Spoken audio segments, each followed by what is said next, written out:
बेटा नमाज पढ़ रहा था, माँ वजू करके आई, बेटे के किनारे नमाज पढ़ने लगी। शौहर नमाज पढ़ रहा था, बीवी वजू करके आई और किनारे आकर नमाज पढ़ने लगी। बरक्स उल्टा भी हो सकता है। भाई पढ़ रहा था, बहन आकर खड़ी हो गई, बहन पढ़ रही थी, भाई खड़ा हो गया, किनारे आकर साइड में खड़े हो, दोनों नमाज पढ़ने लगे। शरीयत का कानून है कि दोनों की नमाज बातिल, दोनों की नमाज बातिल। माँ की भी नमाज बातिल, बेटे की भी नमाज बातिल, शौहर की भी नमाज बातिल, बीवी की भी नमाज बातिल, भाई की भी नमाज बातिल, बहन की भी नमाज बातिल। चे महरम चे नामहरम दोनों की नमाजें बातिल। अगर दोनों इस तरह से साथ में खड़े होकर नमाज पढ़े तो दोनों की नमाजें बातिल। अक्सर होता है घरों में मसले की लाइलमी की वजह से होता है, किस चीज का भी जानबूझ के नहीं करता, अनजान होता, अक्सर घर में होता ही था। मैं भी जब छोटा था, वालिदा नमाज पढ़ती थी, उनको हयात है, जिंदा है, बहरहाल जिनकी माँ है खुदा उनको जिंदगी इनायत करवाए, बहरहाल उनके किनारे खड़ा हो जाता था, खड़े होकर नमाज पढ़ना शुरू कर दिया। बहन भी नमाज पढ़ा करके सर को खड़ी हुई, मैं खड़ा होकर पढ़, यानी मसले की लाइलमी की बिना पर ही होता था।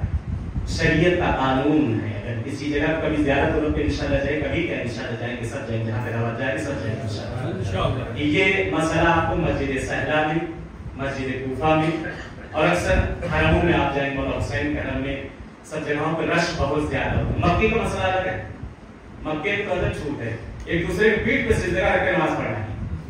मक्के का मसला ये है, घूमते रहिए एक दूसरे के पीठ पे, ना महरम आप उसको कोई वहां कोई मुश्किल नहीं। जमात का भी मसला आ रहा है, जमात में अगर हल्का सा पर्दा आयल है, नमाज को तरफा सही है, पर्दा होना चाहिए बीच में, उसमें कोई मुश्किल नहीं।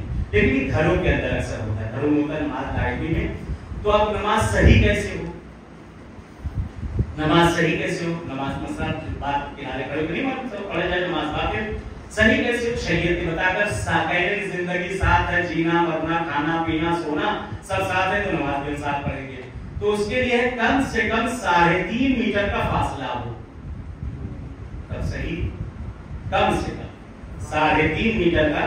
ये मैं खड़ा हूँ, यहाँ पे मेरी अहलिया, मेरी वालदा, मेरी बहन, महरम ना महरम कोई भी मेरे साथ पढ़ना चाहे, इस तरह पढ़ना चाहे, तो कम से कम 3.5 मीटर का अगर फासला है तो नमाज सही, वरना नमाज बातिल। अब कहाँ से 3.5 मीटर पंगे बगल वाली खोली हो, 3.5 मीटर की तो पूरी खोली होती है, तो वहां से कहाँ नमाज पढ़ी जाए, पहले हम साथ में पढ़ेंगे। बेहतरीन शरीयत ने जो बताया उस पर अमल कर ले, मर्द एक कदम आगे हो जाए, लेडीज एक कदम पीछे हो जाए, दोनों की नमाजें सही हो जाएंगी इंशाअल्लाह।